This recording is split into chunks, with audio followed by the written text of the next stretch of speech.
Good evening. Welcome to Left, Right and Centre. I'm Vishnu Shom. On the program tonight, Rihanna, the pop superstar, tweets in support of the farmers protesting against the farm laws. And voila, that triggers an outpouring of support from international celebrities, activists and political leaders, including Greta Thunberg, the climate change activist. Also a British MP who says that she has got enough support to push through a debate in her country's parliament. In response, our biggest superstars respond, essentially telling the foreign voices to stay away from an Indian debate. Sachin Tendulkar, Akshay Kumar, and then the government, pretty much all of it.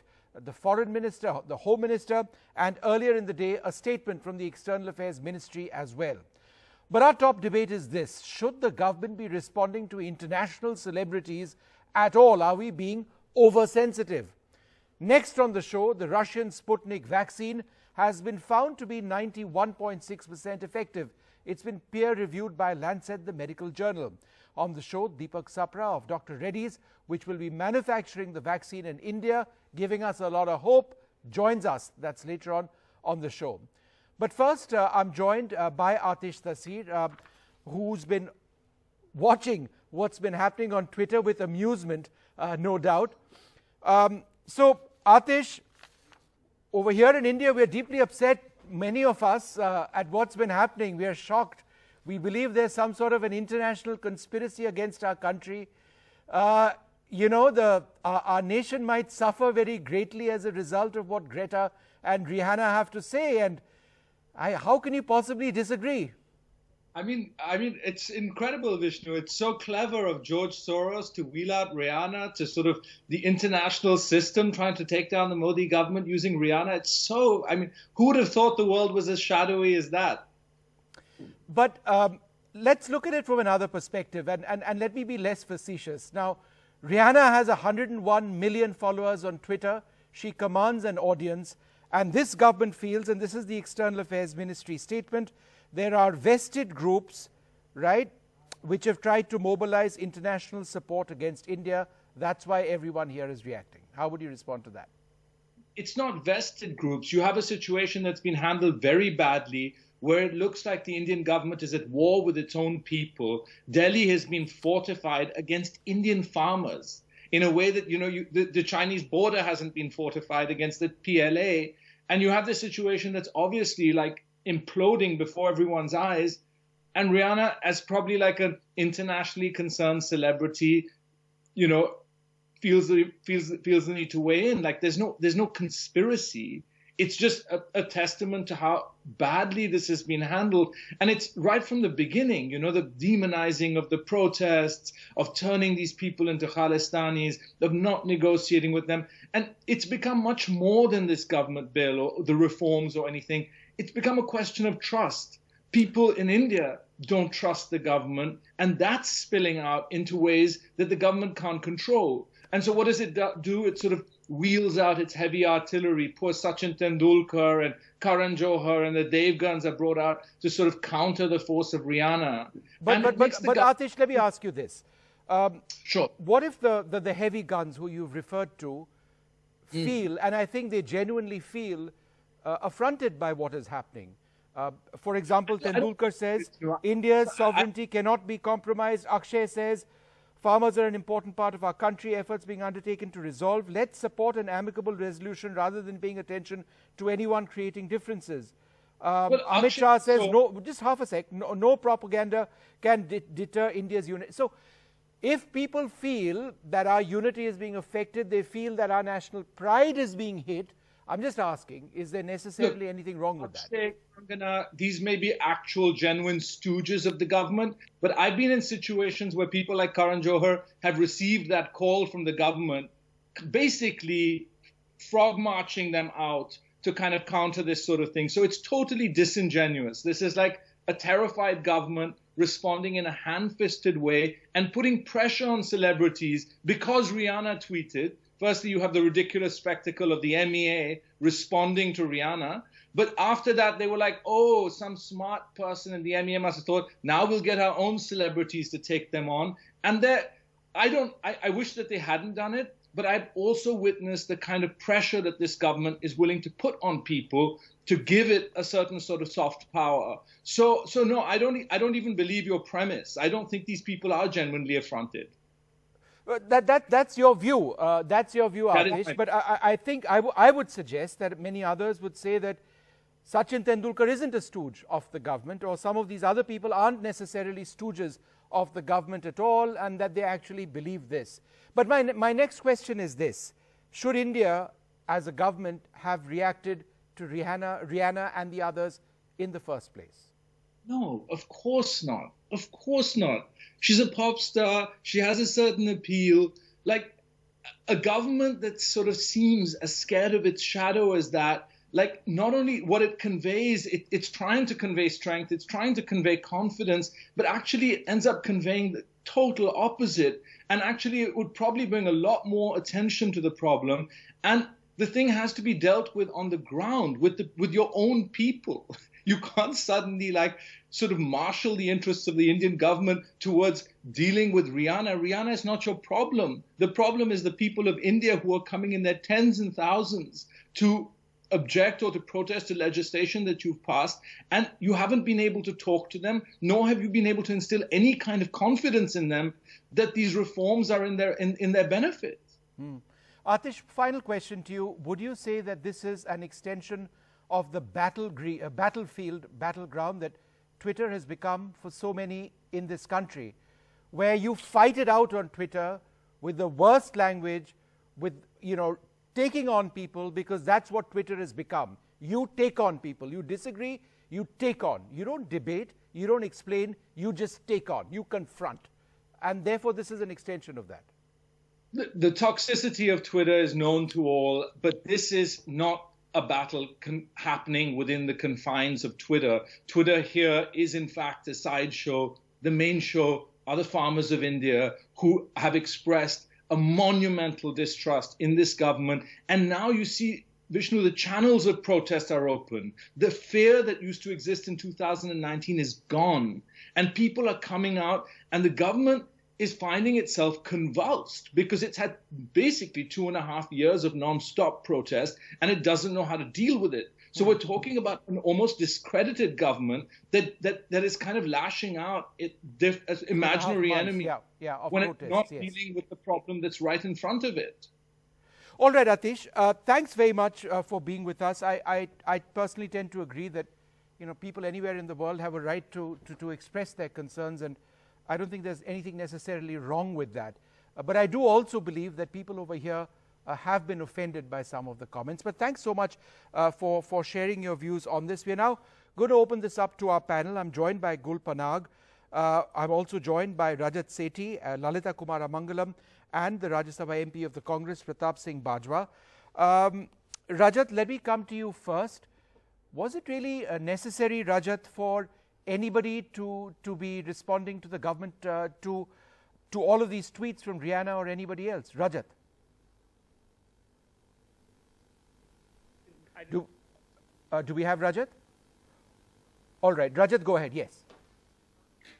Sorry, I couldn't get your question. No, my question is this. Was it necessary for the government to respond to Rihanna in the first place? See, the controversy was raised by a few set of celebrities. We can debate if the government's reaction was good or not. But before jumping into that, I do agree with this fact that two inconsequential celebrities don't stand before a democratically elected government with a majority. Therefore, their voice doesn't mean much. But I think why the government came in and tried to clear the air was crucial before, this well-connected leftist mafia, which operates globally in very interesting manner, doesn't try and get a hold of this hashtag and try to create more misinformation. So I think the government's stand was not addressed to any individual inconsequential celebrities, but it was targeted towards stopping the spread of misinformation campaign by certain mafias. Okay. Gul, the words used, leftist mafia and certain mafias, is this some sort of an international conspiracy against India? Well, I think one would have to be suffering from some form of a severe persecution complex to draw that conclusion, with all due respect to you, sir.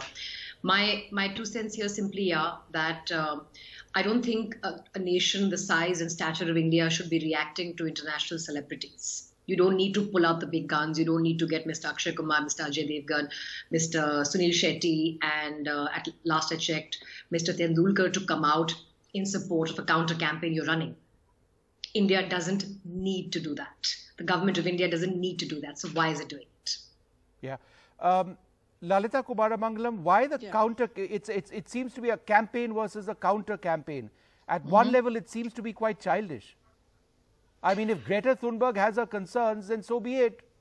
If Rihanna has her concerns, so be it. But what we see on Twitter with comments such as she's just a singer, who does she won't know what MSP is, what right does she have to comment? Is that fair? I mean, people comment on Twitter on anything. Vishnu, exactly. People comment on Twitter on anything. So there is no need for us to even ask if such comments are fair or not. But that's aside, let me say that both sarcasm, 101 million followers, the extremely wonderfully descriptive but somehow desperately hopeful language of Atish Tashir, all of this notwithstanding, everybody has a right to say whatever they want. The fact is that people like Rihanna, when it comes to politics in India, are totally irrelevant. It's only a certain, perhaps 20%, and that is probably an exaggeration, of people from urban India who may even know who Rihanna is. It's like, you know, one of our better-known Hindi film singers, Sunidhi perhaps. I don't even know all of them. I'm sorry for that. I don't mean it in any derogatory way. Making a statement on Joe Biden's son, you know, the second son who's supposed to have a lot of troubles. It's ridiculous. But that aside, then why react? Has the right to say whatever they want. Then why should we be reacting? We have the right to react also, Vishnu. You cannot curtail one person's or one government's right. Respectfully, why react? If Rihanna is so inconsequential, then why have an MEA statement, a Home Minister statement, Dr. Jaishankar's statement, besides all of these celebrities? Because the government is quite tired of the hypocrisy of the vested interests that are obviously taking barbs and taking aim at them. Everybody on this panel so far seems to have conveniently forgotten the violence that was unleashed on 26th of January. Shameful, regrettable, unfortunate, and I can find many stronger words, but as you know, I don't normally use strong language. So I'd like to come in here for a second, if I may, So Vishnu. May I finish? Half a second, Gul. Half a second, Gul. 1 minute, may I finish, your point. Do me Gul, the courtesy of letting me to finish. Yeah, so let me finish, please. It's not something that can be forgotten. Okay. And yes, there is a lack of trust between government and farmers, but that's between these two groups and people who actually know what's going on in India to comment or tweet or whatever it is. So again, the assumption is that people outside don't know. Gul, go ahead. Yeah. They don't know. So, right. I'm sure they're just ignorant. Disparaging tone you use for everybody but those who agree with your point of view is condescending and avoidable in civilized discourse. You can get away with it on the Twitter wars that the IT cell unleashes, but this is a civilized studio, so I'd request you to keep the condescension in check, ma'am. Let me make that clear. You were as condescending and as rude the in polite violence language. you allege that everybody has the equal rights to be of able to give back an answer. All right, that they Mrs. Kumaramangalam, you made your point. It's not as if I'm let Gul go ahead. Sitting here and Mr. Bajwa is waiting also. Gul, quickly your point. Yes. Talking down to. Gul, go ahead. Not at all. Utmost respect to you, your stature and everything. But I'm just simply making a point that to come into a debate or a conversation with trying to put down other people there is not quite the way civil discourse is conducted. I was not trying to put anybody down. I was stating facts. I'm sorry if I perceived it that way. Rihanna is not known very much like in India, and that she is irrelevant to Indian politics. So, to make my point, Vishnu, and I'm making brief because I have to log off. My opinion very quickly after this. Not or yours, right? Mrs. Kumaramangalam, if you're talking over her, then I can't hear her or you. And she continues to speak without giving the other person an opportunity to speak. Gul, go ahead. You know what? Why don't you let her speak and I'll say my bit once she's done. No. Go ahead, Gul. We'll come back to Mrs. Kumaramangalam in a bit. Please make your point. And Mr. Bajwa is waiting. So, my simple point here is to, can we just talk about numbers here, ma'am, since you've made such a strong point about the violence on the 26th. Now, while I think there can be no two positions on that, and let me reiterate that on this forum as well. There is only one flag that can fly on a national monument, and that is the tricolour, and there should not have been any other flag now. If we put a number to the number of people who reached Red Fort and extrapolate and figure out what percentage are they of the entire protesting farmer force, number one, and number two, with so many different versions of what happened on the 26th coming out, including but not limited to them being led by somebody who has been very closely associated with the ruling party, denials, etc., notwithstanding. My simple point is, it is very difficult in this post-truth era to identify the veracity of the different narratives that are being put out. But even for a moment, if we were to take cognizance of the narrative that you are putting forward, that there was a violence that broke out on the 26th, and I'm not doubting it, I'm just saying, let's just go with that for a moment. Can we talk about the numbers of people that were involved in that particular violence? Let's put a number on it. And then let's put a number on the people that have been protesting at the various borders of Delhi from the 26th of November at Tikri, at Singhu, at Ghazipur, at Shah Jahanpur. Do all those people deserve this kind of malicious propaganda that is being used to defame them all, delegitimize the protest because of the activities of, say, 5% of the people who turned up at Red Fort? All right, Gul, one second. That's point number one. Okay. So I think it's very clear to remember what is this all about. This okay, is one about second, Gul, one second. Let's get a response to that. Rajat, would you like to respond to that? Mr. Bajwa, you'll have to wait a little bit longer. Yeah. This is the language of a terror apologist. I'm sorry to terror say this apologist? might hurt you. This is what action was there was a terrorist action. You can condemn the violence. She's condemned the violence. It is horrific. There was intimidation. But how is she a terrorist? There was terror implicit. No, I said she's an apologist. Right, so if she's an apologist for terrorism, then in a sense she's a terrorist No, I will herself. explain it. I mean, it's a very fine line, no, Rajat, between being a terror apologist and a terrorist. This is exactly. No, sir. Let me finish my point. The kind of intellectual defense that she's crafting. At another day, we can say that, Lashkar-e-Taiba just sent 2 terrorists to attack India, and 2 are not representative of the Lashkar-e-Taiba organization. What does that imply? Is Lashkar-e-Taiba not going to be a terror organization again? You're saying that the people who stormed Red Fort, and I use the word stormed while condemning that there can be no other flag that flies aloft the Red Fort, are representative of the lakhs of people who are protesting. One second, Gul, Rajat, go ahead. Gul, half a second. Gul, half a second. Rajat, go ahead. Yes. People who had stormed the Red Fort had an intention of instigating terror in the Indian state and the common people. This is what I feel as a common citizen of this country. You might differ. I differ. I felt terrorized by that act. I think the point that Gul was trying to make is that not all of the farmers who've been sitting over there for several months would want the violence that has taken place. But the responsibility Nobody is saying for a moment that violence is okay. It's terrible. No, fair enough. That is not even the debate. That is not the point of the debate. Okay. We have been through that debate. Okay, I want to come back to the debate. I wanted to, one second, both of you, I wanted to go across to Pratap Singh Bajwa. Mr. Bajwa, I found it strange that Rahul Gandhi, when asked a question today at a press conference on this entire issue, on, people have been tweeting in from outside, didn't really say very much. What is the position of the Congress party on people like Greta Thunberg and others saying that, the farmer protests in India, they need to support it? What does the Congress have to say about that? Are you okay with them? India is a democracy. Yeah, no, just hear me out. India is a democracy, and everybody in the world has one's own viewpoint. Are we today in a dictatorship? You are more worried about Rihanna. They are not worried about thousands of farmers sitting for the last 2 months on the borders of Delhi. And this government is fortifying its borders as if it is fighting with Pakistan or China.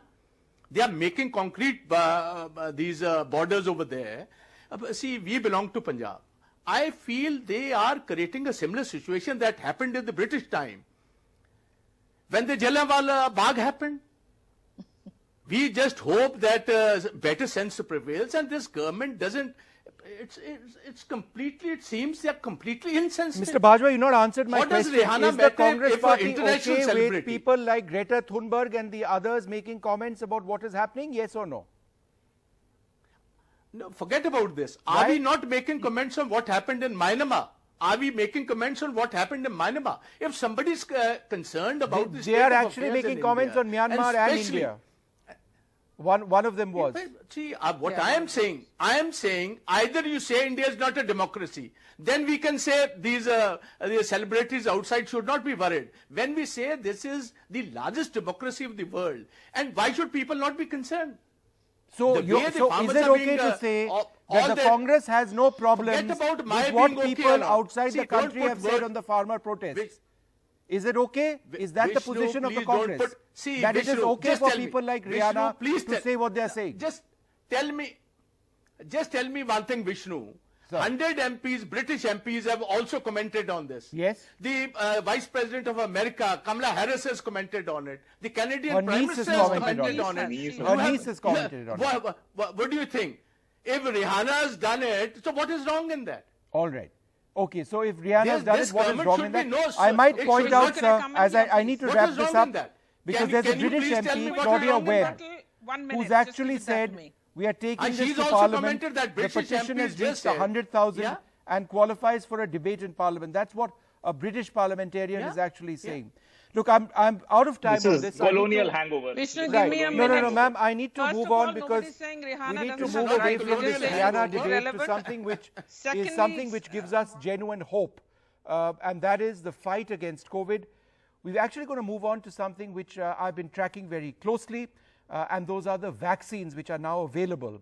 We've read and heard a lot about Covishield and Covaxin, but now it appears that the Sputnik vaccine, which is a Russian vaccine, has done extremely well and has been rated at having an efficacy of 91.6%. Now, in India, and that's been peer reviewed, in India, it's going to be manufactured very soon at Dr. Reddy's laboratories.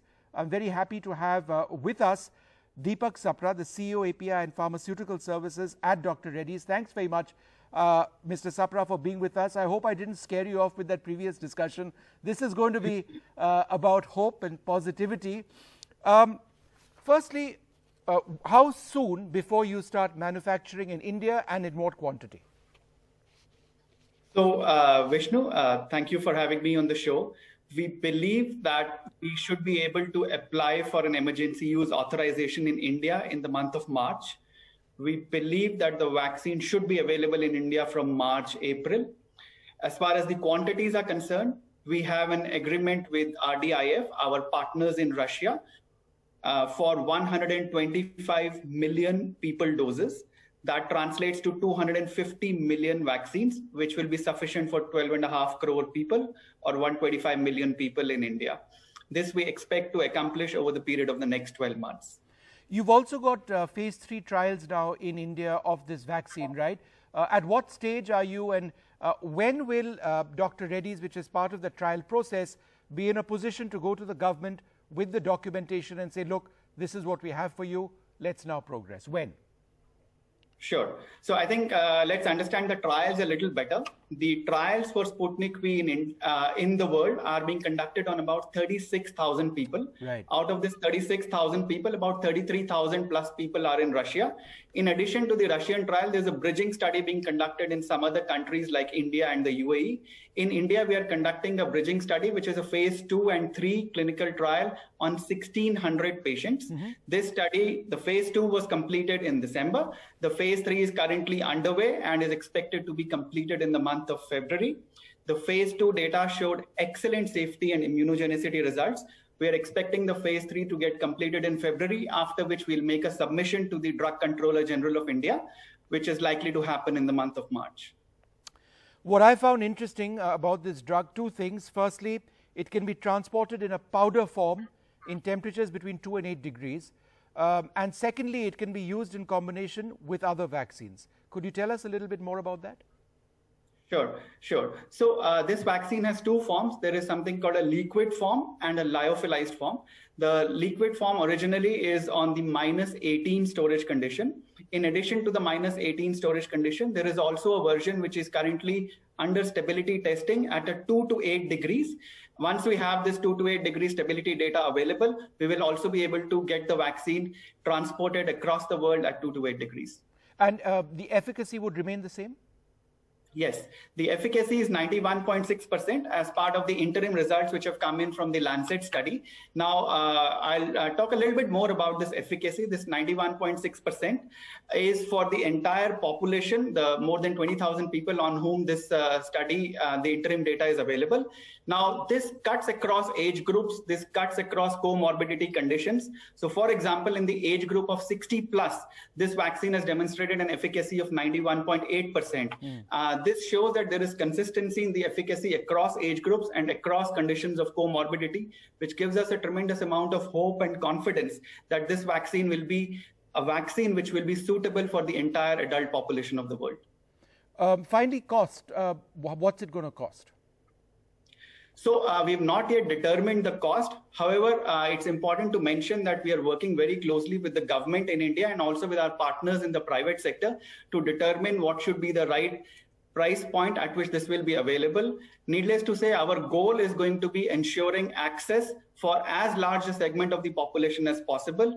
Accessibility and affordability is going to be the mantra, and I'm sure it will compare favorably with regards to some of the other vaccine pricing that we have seen in other parts of the world.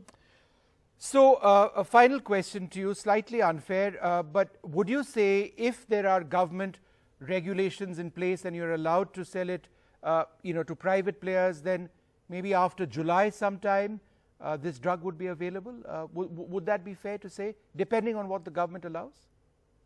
Sure. So our objective is to operate in consultation with the government and as per the guidelines of the government. As of now, the government, we are waiting for the government guidelines on allowing this vaccine for the private sector. We will operate as per that. However, once the government allows us to take this vaccine to the private sector, we would definitely take it to the private sector, and we have a very, very large and extensive reach throughout the country, and we will be able to make it accessible to a larger number of people around India once it opens up for the private sector as well, in addition to the government. Mr. Sapra, best news of the day. Thank you so much for joining us and sharing all of those details. It's a fascinating vaccine which has now been proven to work quite well. Out of time on Left, Right and Centre. Sanket Upadhyay comes up in the next few minutes. Stay tuned.